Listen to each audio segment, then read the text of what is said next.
सभी विद्यार्थियों का देखिए एक बार फिर हमारे यूट्यूब चैनल MD सर में स्वागत है। आज हम आपके लाए बोर्ड परीक्षा का जो हाई स्कूल का पेपर है 2024 का, इसे हम किस तरह से हल करें। हम देखेंगे कि ये 2024 का हाई स्कूल परीक्षा का पेपर दिया गया है, इसे हम किस तरह से हल करें और किस तरह से हम इसे कॉपी में सॉल्व करें। चलिए देखिए, हिंदी एंड इंग्लिश दोनों वर्जन में दिया गया है। अब हम देखेंगे पहला जो हमारा प्रश्न है, सही विकल्प चुनकर लिखिए। देखिए सही विकल्प में दिया गया है, पहला क्वेश्चन हमारे पास है एपी। यहाँ पर एपी का जो फुल फॉर्म है अर्थमेटिक प्रोग्रेशन, मतलब समांतर श्रेणी, -3, -1/2, देखिए यहाँ पर ये डॉट डॉट डॉट दिया गया है का 11वां पद हमें बताना है। हम 11वां पद किस तरह से ज्ञात करेंगे, हम देखेंगे यहाँ पर 11वां पद निकालने के लिए सबसे पहले हम देखिए यहाँ पर पहला पद देखेंगे। पहला पद हमारे पास -3 दिया गया है, तो हम इसको ए मान लेंगे, क्योंकि हम जानते हैं प्रथम पद ए होता है जो -3 है। हम यहाँ पर देखेंगे, अब हम डी निकालेंगे, तो डी हम जानते हैं कि पीछे वाली संख्या से जस्ट आगे वाली संख्या घटानी है, तो हम यहाँ पर 1/2 से -3 घटा देंगे। तो -1/2 से माइनस किसको घटाना है, -3 को, तो ये +3 हो जाएगा। इसके नीचे कुछ नहीं तो 1।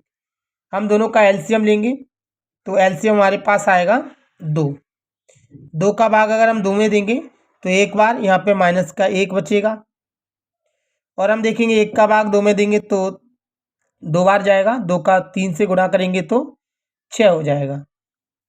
अर्थात हम यहाँ पर देखेंगे 6 में से अगर -1 घटाएंगे तो 5/2, ये हमारा डी का मान हो गया।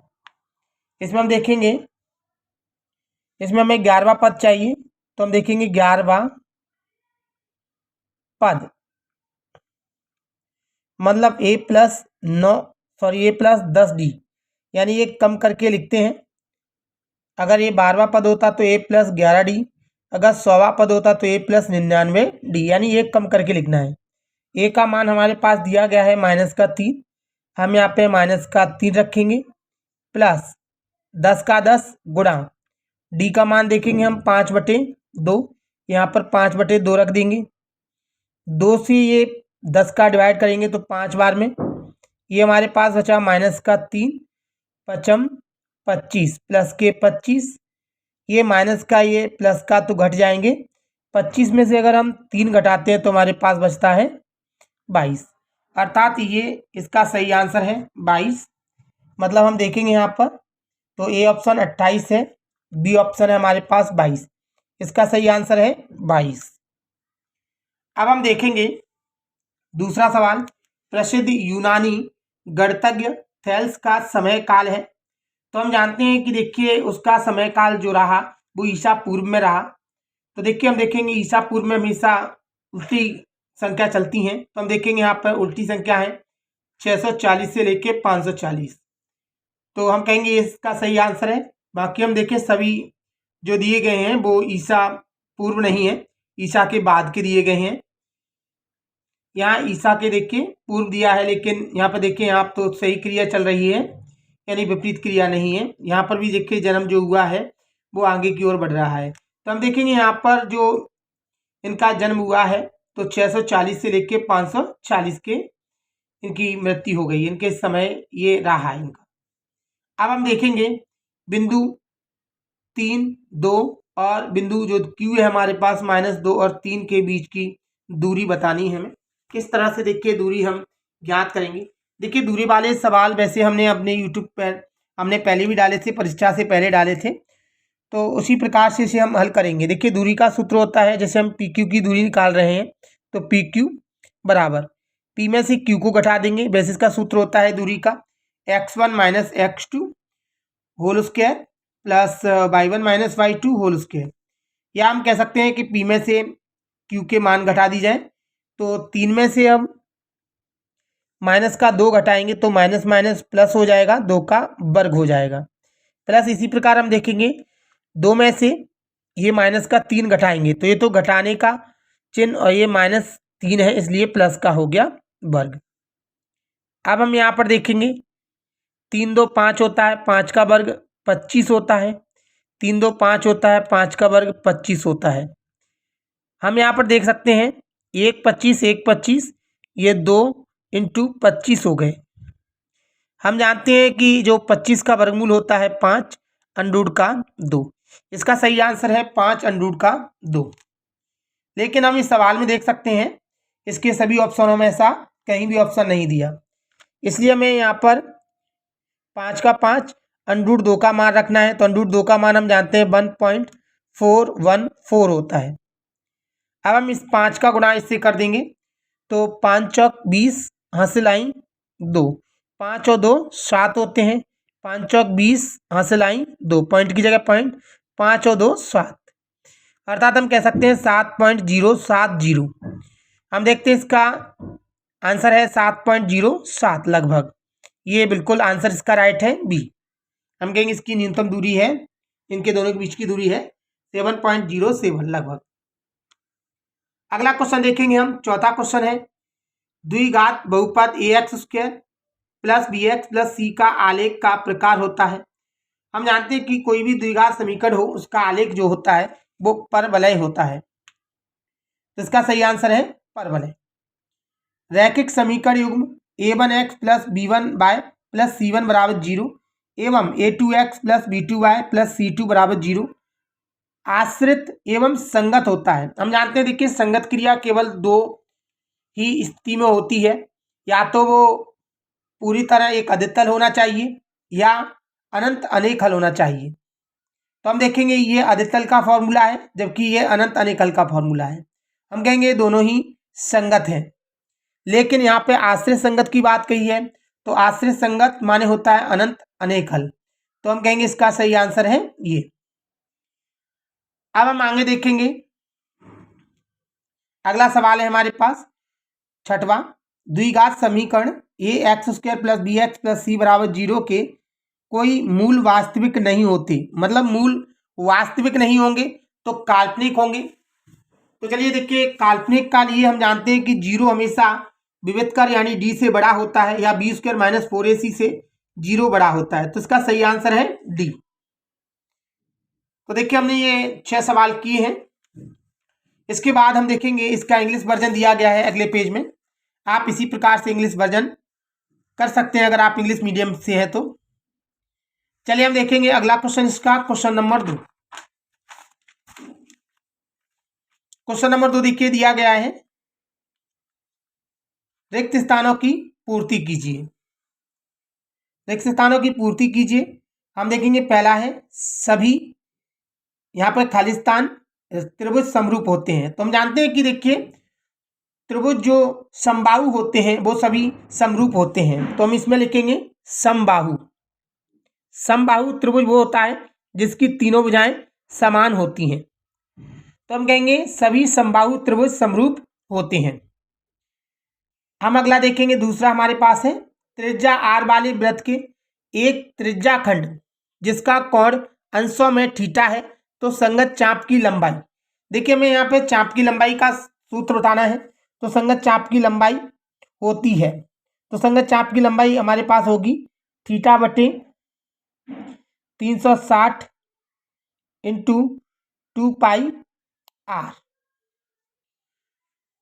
अब हम यहाँ पर देखेंगे √3 एक संख्या है, तो हम यहाँ पे कह सकते हैं कि √3 एक अपरिमेय संख्या है, क्योंकि इस पर अंडरूट लगा है अर्थात इसका निश्चित मान नहीं है, इसलिए हम कहेंगे अपरिमेय संख्या है, अपरिमेय संख्या है।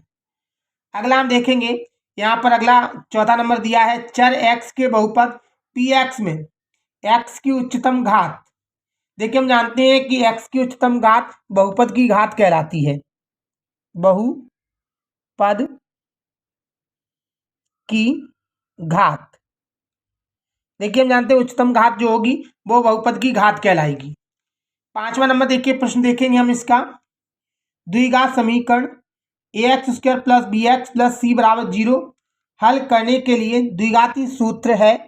तो द्विघाती सूत्र देखिए श्रीधराचार्य ने दिया था, इसका सूत्र होता है, हम यहाँ पर लिख रहे हैं x बराबर माइनस का b plus minus under b square minus 4ac बटे 2a। ये देखिए श्रीधराचार्य जी ने दिया है, अर्थात इसे श्रीधराचार्य सूत्र भी बोलते हैं। तो हम कह सकते हैं द्विघात समीकरण ax² plus bx plus c बराबर 0 को हल करने हेतु द्विघात सूत्र ये है। अगला देखेंगे हम समांतर श्रेणी 7, 13, 19 खालिस्तान। यहाँ पर देखिए डॉट डॉट डॉट अनंत संख्या दी गई है, लास्ट संख्या जो दी है 205 में पदों की संख्या बतानी है हमें। चलिए देखिए हम पदों की संख्या बताने वाले हैं। चलिए देखिए पदों की संख्या क्या होगी वो देख लेते हैं हम यहाँ पर। सबसे पहले हम देखेंगे इसका पहला पद दिया है वो a बराबर 7, a माने प्रथम पद 7 दिया गया है। अगर d की बात करें तो मैंने बताया जस्ट पीछे वाले से आगे वाला पद घटाते हैं, यानी सब में अंतर देखते हैं। इन दोनों में देखिए अंतर जो है वो 6 का है। हम देखेंगे लास्ट जो पद दिया गया है इसमें 205 है। अब मैं यहाँ पर देखिए अंतिम पद वाला सूत्र लगाऊंगा, an बराबर a plus n minus 1d। अब यहाँ पे मैं देखिए इसका मान रख सकता हूँ an का मान हम देखेंगे तो 205 बराबर a का मान देखेंगे तो 7 है हमारे पास, 7 रख देंगे। और हम देखेंगे यहाँ पर प्लस n माइनस 1 d का मान देखेंगे हमारे पास 6 रख देंगे। 205 ये 7 इधर जाएगा माइनस का हो जाएगा, ये 6 है वो इंटू वाली संख्या इधर बटे में चली जाएगी। यहाँ पर n माइनस 1 बचेगा हमारे पास। हम यहाँ पे देख सकते हैं 205 में से अगर 7 घटाया जाए तो चलिए घटाते हैं, 15 में 7 गए तो 8 बचेगा और ये आपका 9 बचेगा, ये आपका 1 बचेगा बटे में 6। हम यहाँ पे देख सकते हैं n माइनस 1। अब मैं यहाँ पर देखिए 6 का भाग 19 में दूंगा तो 6 दूनी 12, 6 18, 1 बचा इसमें आया 6 18, ये 1 इधर जाएगा तो प्लस का हो जाएगा बराबर n। 33 और 1 34 होता है बराबर n, यानी n का मान यहाँ पर 34 आया, मतलब 34वीं संख्या जो है वो 205 है। तो हम देखेंगे यहाँ पे 34। ये देखिए हमारे सभी क्वेश्चनों का जो रिक्त स्थान है इनका आंसर हो गए हैं। ये देखिए इंग्लिश वर्जन दिया है, इसी प्रकार इन्हें आप हल कर सकते हैं अगर आप इंग्लिश मीडियम है तो। हम देखेंगे अब अगला क्वेश्चन जो है हमारे पास वह है सत्य असत्य।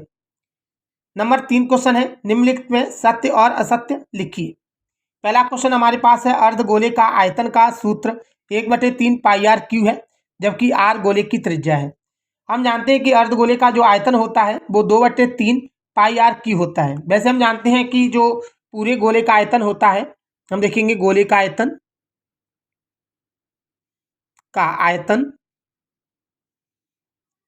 4/3 पाई आर क्यू होता है। अगर ये अर्धगोला, अर्ध माने होता है आधा, अर्धगोले का आयतन, तो देखिए हम 4 को आधा कर देंगे, 4 का आधा करेंगे तो 2 हो जाएगा, 2/3 पाई आर क्यू। हम कह सकते हैं देखिए अर्धगोले का जो आयतन होता है वो 2/3 पाई आर क्यू होता है। अर्थात हम यहाँ देखते हैं कि 1/3 पाई आर क्यू कह रहा है, अर्थात ये सही नहीं है, अर्थात ये असत्य है। तो पहला हम कहेंगे असत्य है। अब हम यहाँ देखेंगे त्रिकोणमितीय अनुपातों की सहायता से किसी वस्तु की ऊंचाई या लंबाई या दो सुदूर वस्तुओं के बीच की दूरी ज्ञात की जा सकती है। बिल्कुल हम कह सकते हैं, देखिए त्रिकोणमिति से अक्सर हम जानते हैं कि लंबाई और ऊंचाई वाले सवाल ही हल किए जाते हैं, तो हम कहेंगे ये भी सत्य है, ये वाला सवाल। अगला हम देखेंगे यहाँ पर दिए हुए प्रेक्षणों में वह मान जो सबसे अधिक बार आता है उसे हम वैसे बहुलक कहते हैं। दिए हुए प्रेक्षणों में वह मान जो सबसे अधिक बार आता है उसे हम क्या कहते हैं, बहुलक कहते हैं। लेकिन ये माध्य कहता है, अर्थात ये असत्य है। हम कहेंगे ये कथन असत्य है, क्योंकि उसे माध्य न कहते हुए हम बहुलक कहेंगे। अगला क्वेश्चन देखेंगे, चौथा हमारे पास है किसी प्रयोग की सभी प्रारंभिक घटनाओं की प्रायिकताओं का योग 1 होता है। बिल्कुल हम कहेंगे देखिए जितनी भी प्रायिकता होती है उनका सभी का अगर योग किया जाए तो एक से अधिक नहीं होता, यानी एक हो सकता है या एक से कम होगा। हम जानते हैं कि प्रायिकता का मान 0 या 0 से अधिक होगा और 1 या 1 से कम होगा। तो अर्थात ये देखिए सत्य है, हम कहेंगे बिल्कुल सत्य है। किसी भी प्रयोग की सभी प्रारंभिक घटनाएं की प्रायिकता का योग 1 होगा। अब हम आगे देखेंगे, देखिए अगला क्वेश्चन हमारा नेक्स्ट। तो 5वां क्वेश्चन कहता है हमसे, वृत्त को 2 बिंदुओं पर प्रतिच्छेद करने वाली रेखा त्रियक छेदी रेखा कहलाती है। हाँ बिल्कुल सत्य है।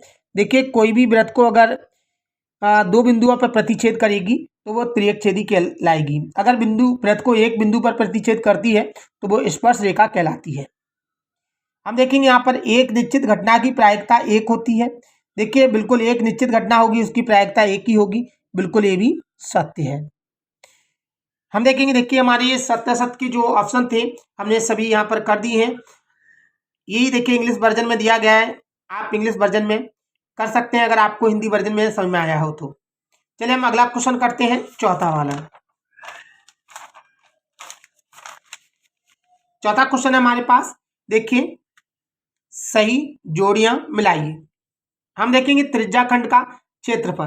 त्रिज्याखंड का क्षेत्रफल होता है थीटा बटे 360 पाई आर स्क्वायर, मतलब एफ वाला थीटा बटे 360 पाई आर स्क्वायर। अर्धगोले का आयतन, इसे पूर्व हमने असत्य सत्य में बताया था कि अर्धगोले का आयतन 2/3 पाई आर क्यू होता है। तो हम देखेंगे ये दिया गया है 2/3 पाई आर क्यू। वैसे देखिए इसमें भी देखकर आप इसे सॉल्व आगे कर सकते थे। हम जानते हैं कि देखिए इसमें निश्चित मान दिया है 2/3 पाई आर क्यू, अर्थात ये अर्धगोले का आयतन है, तो 1/3 पाई आर क्यू अर्धगोले का आयतन नहीं होता, यानी असत्य है। अगला देखिए हम देखेंगे इसमें तीसरा, देखिए sine square 25 degree plus cos square 25 degree, दोनों के अगर हम देखें तो थीटा सेम है, तो हम इसे लिखेंगे sign square theta plus cos square theta. हम जानते हैं इसका मान 1 होता है, यह सर्वसमता के सूत्र से 1 हो गया। ये देखिए अनुपातिक सूत्र है, टेन थीटा का सूत्र होता है साइन थीटा बटे कॉस थीटा। अगला हम देखेंगे सेक स्क्वायर थीटा -1, ये सर्वसमता का सूत्र है जो होता है ten square theta. Ten 30 degree का मान हम त्रिकोणमितीय सारणी में जानते हैं 1/√3 होता है, 1/√3। देखिए ये इसके सही आंसर है। अब हम देखेंगे ये इंग्लिश वर्जन दिया गया है, इस इंग्लिश वर्जन में इसी तरह से आपको हल करना है। हम देखेंगे अगला क्वेश्चन जो इसका ऑप्शन टाइप का लास्ट क्वेश्चन है, देखिए यानी ओटीओ का, वो है 5वां। प्रत्येक का एक शब्द या एक वाक्य में उत्तर दीजिए। हमें एक वाक्य या एक शब्द में आंसर देना है। सबसे पहले हम पहला क्वेश्चन देखेंगे, द्विघात बहुपद ax² + bx + c के शून्यकों का गुणनफल का सूत्र है। देखिए गुणनफल का सूत्र होता है c/a। अगर इसका योगफल का पूछा जाता तो योगफल का सूत्र होता -b/a। हमारे पास दो शून्यक होते हैं अल्फा और बीटा। अगला हम देखेंगे वृत्त के स्पर्श बिंदु की परिभाषा लिखिए। तो हम देखिए हम कहेंगे वृत्त की स्पर्श रेखा, वृत्त की स्पर्श रेखा और वृत्त की परिधि का उभयनिष्ठ बिंदु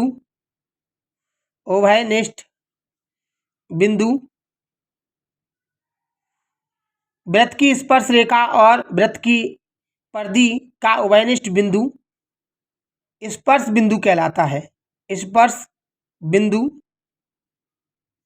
कहलाता है। ये इसकी परिभाषा है, कहलाता है। अगला हम देख सकते हैं तीसरा हमारे पास है, एक वृत्तखंड के क्षेत्रफल का सूत्र बताइए। देखिए वृत्तखंड का क्षेत्रफल होता है, हम यहाँ पर देखेंगे वृत्तखंड का क्षेत्रफल हम जानते हैं सूत्र, वृत्तखंड का क्षेत्रफल इसके लिए होता है संगत त्रिज्याखंड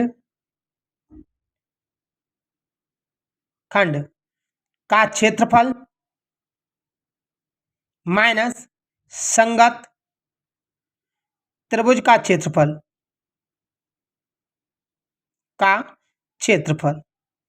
देखिए हम जानते हैं वृत्तखंड का इसमें सूत्र पूछा गया है, तो इसका वृत्तखंड का क्षेत्रफल बराबर होता है संगत त्रिज्याखंड का क्षेत्रफल माइनस संगत त्रिभुज का क्षेत्रफल। अगला हम देखिए क्वेश्चन देखेंगे, इसने लिखा है किसी एपी के एन बा पद ज्ञात करने का सूत्र। देखिए एन बा पद ज्ञात करने का सूत्र हमारे पास सिंपल है, ए एन बराबर ए प्लस एन माइनस 1 डी। इससे हम एन बा पद ज्ञात कर सकते हैं। अगला हम देखेंगे पांचवें का उत्तर, आधारभूत समानुपातिकता प्रमेय का कथन लिखिए। देखिए आधारभूत समानुपातिकता प्रमेय का कथन क्या होता है, हम यहाँ पर लिख रहे हैं कथन, किसी त्रिभुज में किसी एक भुजा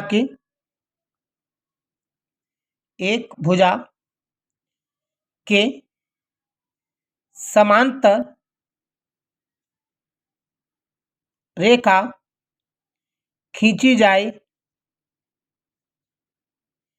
तो वह अन्य दो भुजाओं को समानुपात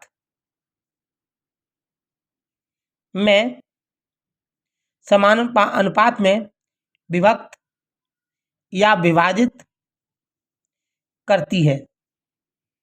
यही है देखिए हमारे पास आधारभूत समानुपातिकता प्रमेय का कथन। इसे हम थेल्स प्रमेय का कथन भी कह सकते हैं, थेल्स प्रमेय का कथन भी है, क्योंकि हम जानते हैं थेल्स प्रमेय को ही हम आधारभूत समानुपातिकता प्रमेय कहते हैं। अगला हमारे पास है वृत्त की छेदक रेखा की परिभाषा लिखिए। देखिए वैसे वृत्त की छेदक रेखा सत्य असत्य में दी गई है, हम यहाँ पर देखिए फिर भी इसकी परिभाषा लिख रहे हैं। परिभाषा है इसकी परिभाषा, हम देखेंगे यहाँ पर वृत्त की छेदक रेखा की परिभाषा। देखिए यहाँ लिखेंगे हम वृत्त की वह रेखा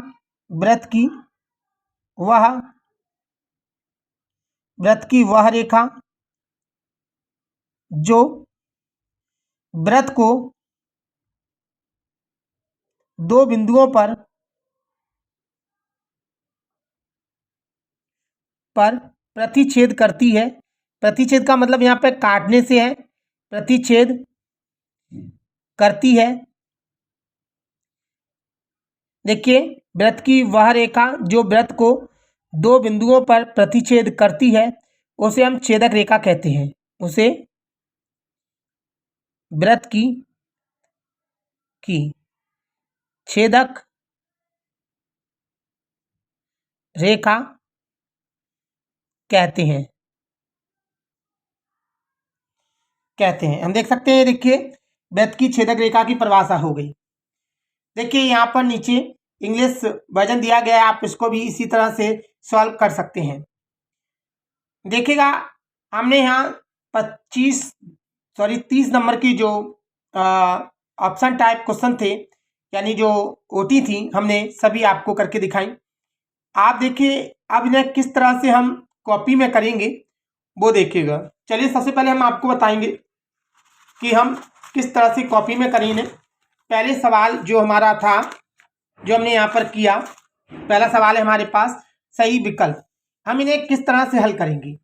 चलिए हम एक कॉपी लेते हैं। देखिए ये कॉपी हमारे पास, इस कॉपी में हम किस तरह से हल करेंगे इसे, जिससे कि हमें पूरे के पूरे नंबर मिले। देखिए ये तरीका जो है वो हर विषय में आप अपना सकते हैं। सबसे पहले यहाँ पर देखिए आप प्रश्न क्रमांक डालें, प्रश्न क्रमांक 1, प्रश्न क्रमांक 1 का हल। यहाँ पर देखिए स्केल से आप अंडरलाइन कर सकते हैं इन दोनों को। देखिए मैंने अंडरलाइन कर दिया है। अब यहाँ पर हम देखेंगे इसमें जो नंबर दिए हैं वो एक रोमन नंबर है, तो हम यहाँ पर रोमन नंबर डालें 1 यानी 1 का हल। हम यहाँ पर देख सकते हैं 1 का जो हल दिया गया है हमारे पास, वो हमने अभी मान ज्ञात किया था इसका। एक का हल हम देखेंगे हमारे पास जो है वो है बी वाला, यानी 22। तो हम यहाँ पे लिख सकते हैं बी नंबर, यहाँ पे डाल सकते हैं 22, ये हमने डाल दिया। अब हम देखिए यहाँ पर देख सकते हैं नंबर 2, नंबर 2 हल। एक लाइन आपको छोड़ना है जिससे साफ दिखाई दे। अब दूसरे वाले का हम देखेंगे तो दूसरे वाला देखिए हमारे पास सही आंसर है ए, ये सही आंसर है इसका। तो हम यहाँ पर ए डाल सकते हैं और यहाँ पर लिख सकते हैं सा यू पू, यानी संयुक्त। देखिए यहाँ पे सा का मतलब संयुक्त यूनिट, जो एक राष्ट्रीय पूर्व दिया गया है इसका, तो इसको देखिए हम देखेंगे यहाँ पे सा यू पूर्व यानी 640 से 540, ये इसका सही आंसर है। अब हम देखेंगे तीसरा हमारा, तीसरा हम लिखेंगे यहाँ पे हल।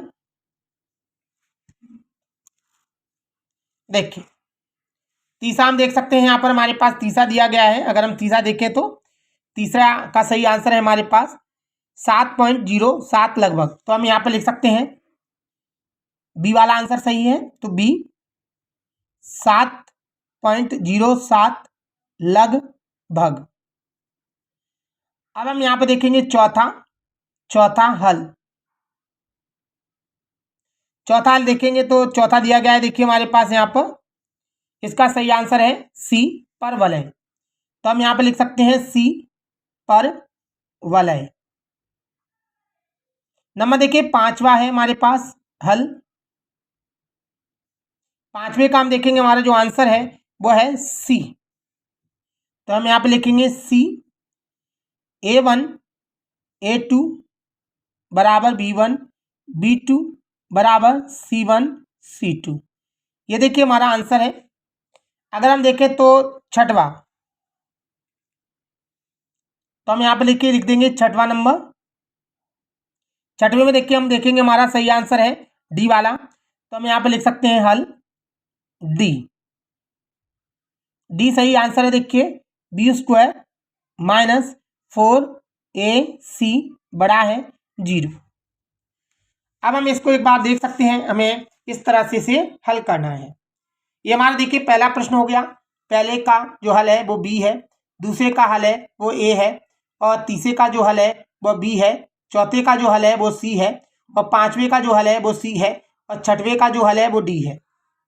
अब हम देखेंगे प्रश्न क्रमांक दूसरा। प्रश्न क्रमांक 2 का हल, इसे भी अंडरलाइन करें। अब यहां पर हम देखेंगे दूसरा नंबर क्वेश्चन जो हमारे पास था, हम देख सकते हैं दूसरा नंबर क्वेश्चन हमारे पास रिक्त स्थानों की पूर्ति कीजिए वाला था। तो देखिए हम इसको किस तरह से हल करेंगे। हम देखते हैं यहाँ पर हमारे पास जो है ये सवाल है, देखिए दूसरा वाला हमने यहाँ उतार लिया है प्रश्न क्रमांक 2 का। हम देखते हैं इसमें भी रोमन नंबर दिए गए हैं, तो हम यहाँ पर रोमन नंबर लिख देंगे। नंबर 1 का हल, चलिए हम देखेंगे तो पहले का हल देखेंगे हम। पहले का है समबाहु, तो यहाँ पे आपको लिख देना है समबाहु। नंबर 2 हल, हम देख सकते हैं 2 का जो हल दिया है हमारे पास θ/360 2πr। तो हम यहाँ पे लिख सकते हैं θ/360 डिग्री इंटू 2πr लिख सकते हैं। अगर हम तीसरा देखें तो तीसरे का देखिए आंसर जो है अपर में, तो हम यहाँ पर अपर में लिख सकते हैं। नंबर 3 का हल अपर में, अपरी में। अगर हम देखें चौथे का देखें, चौथे का आंसर हमारे पास जो दिया है वो बहुपद की घात है। तो हम यहाँ पे चौथा नंबर डालकर चौथा हल बहुपद की घात। अगला हम देखेंगे जो पांचवा दिया है हमारे पास, पांचवा हमारे पास है उसमें देखिए हम देख सकते हैं 5वें में जो खाली स्थान में भरना था हमें, तो इसमें एक सूत्र है जो हल करने का, द्विघाती सूत्र ये दिया गया है। मैं देखिए यहाँ पे द्विघाती सूत्र साफ लिख रहा हूं। तो हम लिखेंगे 5वें का हल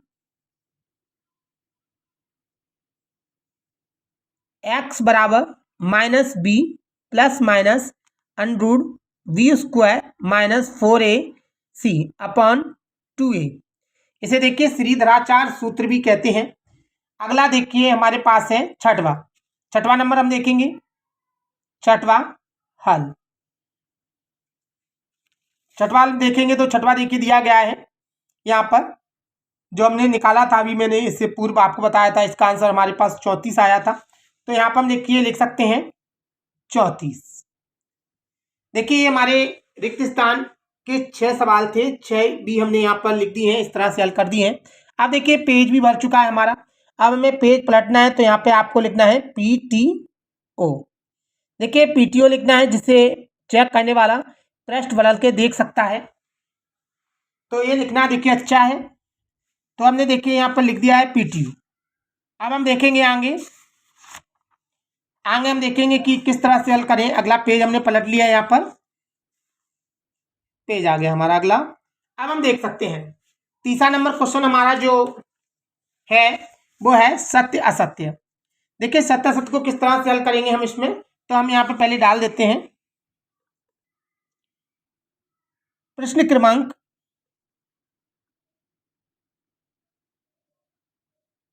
3 का हल। हम देखिए अंडरलाइन कर देंगे। अब हम यहाँ पर देखेंगे पहला, देखिए इसमें भी रोमन संख्या दी है तो हल डाल देंगे। अब हम देखेंगे यहाँ पर इसका सही आंसर हमारा जो निकला वो असत्य है, इसलिए हम यहाँ पर पहले में लिख देंगे असत्य। असत्य। हम देखेंगे यहाँ पर दूसरा नंबर जो हमारा सवाल है हल, इसमें हम देखते हैं कि हमारा आंसर क्या निकला था। दूसरे का हम देखेंगे तो दूसरे का हमारा आंसर निकला था सत्य, तो हम यहाँ पे सत्य लिख देंगे, सत्य। तीसरा देखेंगे हम नंबर 3 जो दिया गया है हमारे पास हल, तीसरे का आंसर हम अगर देखें तो हमारे पास असत्य दिया गया है, तो हम यहाँ पे असत्य लिख देते हैं, असत्य। चौथा हल, चौथा देखेंगे हम, चौथे में हमारे पास जो दिया है वो सत्य है, तो हम लिख देंगे सत्य। पांचवा हमारे पास है हल, हम पांचवा देख सकते हैं, पांचवा हमारे पास दिया गया है सत्य है, हम यहाँ पर सत्य लिख सकते हैं, सत्य। अगला हम देखेंगे छठवां नंबर हमारे पास है हल। हम देखेंगे जो छठवां दिया गया है हमारे पास इसमें वो भी सत्य है, अर्थात हम यहाँ भी लिख देंगे सत्य। ये देखिए हमारे सत्य सत्य जो 6 सवाल थे हमने कर दिए हैं। अगला क्वेश्चन जो हमारे पास है प्रश्न क्रमांक 4, प्रश्न क्रमांक 4 का हल।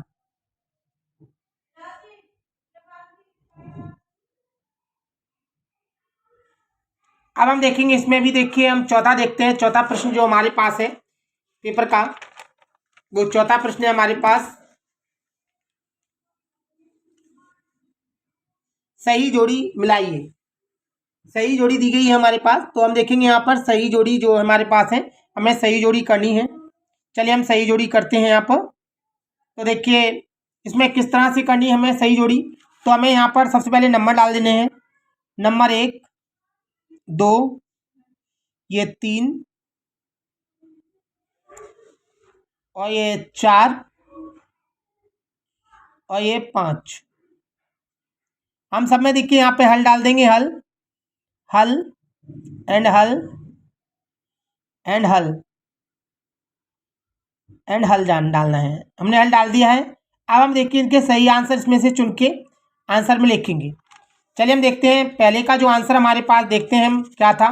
पहले का आंसर यानी त्रिज्याखंड का जो क्षेत्रफल था हमारे पास थीटा बटे 360 पाई आर स्क्वायर यानी एफ वाला। तो हम यहाँ पे लिख सकते हैं एफ थीटा बटे 360 डिग्री पाई आर स्क्वायर। दूसरा हम देखेंगे, दूसरा हमारे पास है अर्धगोले का आयतन 2/3 पाई आर क्यू, मतलब डी वाला, डी 2/3 पाई आर क्यू। तीसरा हम देखेंगे, तीसरा हमारे पास sine square theta plus cos square theta बराबर 1, मतलब ई हमने यहाँ पे लिख देंगे ई 1। अगला हम देखेंगे यहाँ पर चौथा वाला टेन थीटा। टेन थीटा का सूत्र होता है साइन थीटा बटे कॉस थीटा। तो हम यहाँ पे लिख देंगे ए नंबर साइन थीटा बटे कॉस थीटा। हम पांचवा देखेंगे, पांचवा नंबर हमारे पास जो दिया गया है sec square theta. Sec square theta का जो सूत्र होता है हम जानते हैं टेन स्क्वायर थीटा होता है, मतलब बी वाला। तो हम यहाँ पे लिख सकते हैं b tan square theta theta. अब हम देख सकते हैं छठवां नंबर, छठवां हल। छठवें में हम देखेंगे, छठवें का हमारे पास है टेन 30 डिग्री का मान जो होता है ई, जो जी में दिया गया है 1/√3, हम अर्थात कहेंगे यहाँ पे जी 1/√3। हमारा देखिए ये हमने सही जोड़ियां कर दी हैं। अब अगला हमारा क्वेश्चन जो है वो है पांचवा, प्रश्न क्रमांक 5।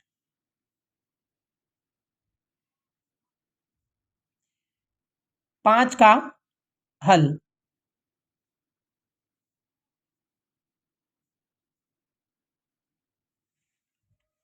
अब हम देखेंगे पांचवा प्रश्न हमारे पास दिया गया है, एक शब्द या एक वाक्य में उत्तर लिखना है। पहला हमारे पास है द्विघात बहुपद के शून्यकों का सूत्रफल बताना है हमें। चलिए हम यहाँ पे लिखेंगे पहले का हल, पहला हल। हम यहाँ पे लिखेंगे शून्यकों का गुणनफल, का गुणनफल। गुणनफल हम जानते हैं 2 शून्य को होते हैं अल्फा इंटू बीटा, बराबर सूत्र होता है C/A। नंबर 2 हल।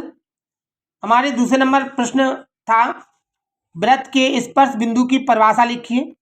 तो वृत्त के स्पर्श बिंदु की परिभाषा होती है वृत्त की स्पर्श रेखा और वृत्त की परिधि का उभयनिष्ठ बिंदु, उभयनिष्ठ बिंदु स्पर्श बिंदु कहलाता है, बिंदु कहलाता है। अब हम यहां पर देखेंगे नंबर 3 का जो हल है। हम प्रश्न नंबर 3 का हल देखेंगे। 3 हमारे पास दिया गया है, देखिए वृत्त, एक वृत्त के वृत्तखंड के क्षेत्रफल का सूत्र। चलिए हम यहां पर लिखेंगे वृत्तखंड का क्षेत्रफल बराबर होता है संगत त्रिज्याखंड का क्षेत्रफल माइनस संगत त्रिभुज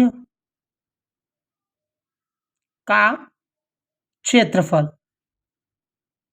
देखिए सूत्र है। नंबर चौथा, हम चौथे का हल करेंगे। नंबर चौथा, चौथा हमारे पास सवाल है एपी के एनवा पद ज्ञात करने का सूत्र लिखना है। चलिए देखिए एनवा पद ज्ञात करने का सूत्र, एनवा पद ए एन बोलते हैं, बराबर होता है ए प्लस एन माइनस 1 डी, ये इसका सूत्र होता है। अगला हम देखेंगे, अगला हमारे पास है पांचवा नंबर सवाल। देखिए पांचवा हमारे पास हल है, हम देख सकते हैं। देखिए पांचवा सवाल हमारे पास दिया है आधारभूत समानुपातिकता प्रमेय का कथन, इसे हम थेल्स प्रमेय भी कहते हैं। हमें थेल्स प्रमेय का कथन लिखना है। चलिए हम देखिए थेल्स प्रमेय का कथन लिख रहे हैं। यहां डाल देंगे हम कथन, लिखेंगे किसी त्रिभुज में किसी एक भुजा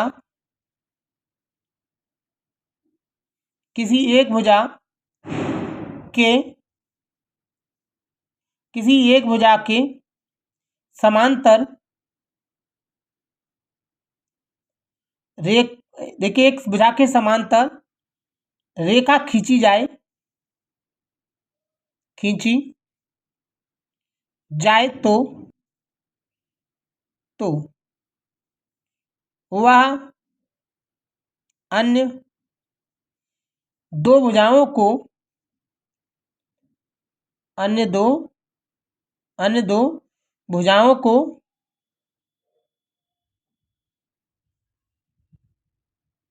को समानुपात में विभाजित करती है।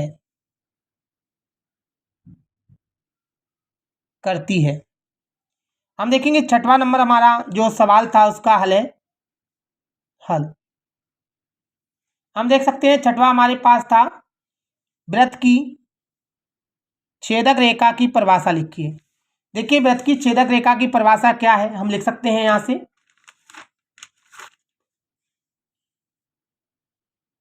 तो हम लिखेंगे परिभाषा, वृत्त की छेदक रेखा की देखिए परिभाषा पेपर में आई है, जो सत्य असत्य में दी गई है, दिया है। देखिए अगर हम देख सकते हैं इस पेपर में, इसमें ये सत्य असत्य में दी गई है। वृत्त की छेदक त्रियक छेदी बोलिए, यही छेदक रेखा की परिभाषा है। हम इसे लिखेंगे, वृत्त को दो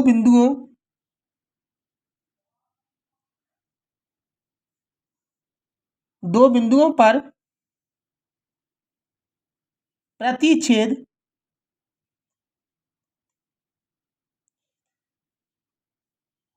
करने वाली रेखा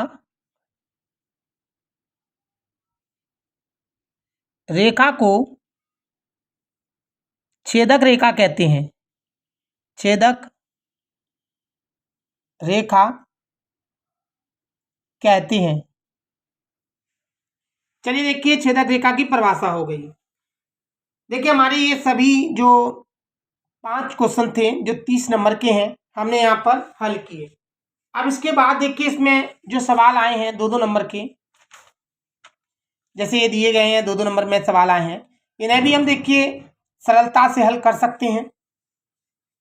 अगर आप चाहते हैं कि हम इन्हें भी आपके सामने हल करें और आपको अच्छी तरह समझ में आए, तो आप हमें कमेंट करके ज़रूर बताएं।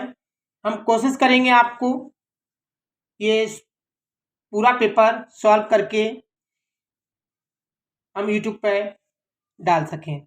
तो देखिए हमें आप बताएं कि आपकी जो ये 30 नंबर की जो ये ओटी थी, ये कितने नंबर की सही निकली है। अगर आपकी सभी सही गई हैं तो आप हमें कमेंट करके बताएं, और जो भी आपके नंबर आए हैं जो आपके आ सकते हैं, या कितने नंबर का आपका पेपर गया, वो भी हमें कमेंट करके ज़रूर बताएं। अगर आप चाहते हैं कि हम पूरा पेपर सॉल्व करके डालें तो आप हमें कमेंट करके ज़रूर बताएं। हम कोशिश करेंगे पूरा पेपर आपके सामने सॉल्व करें। हमारे वीडियो देखने के लिए आपका धन्यवाद। Thank you.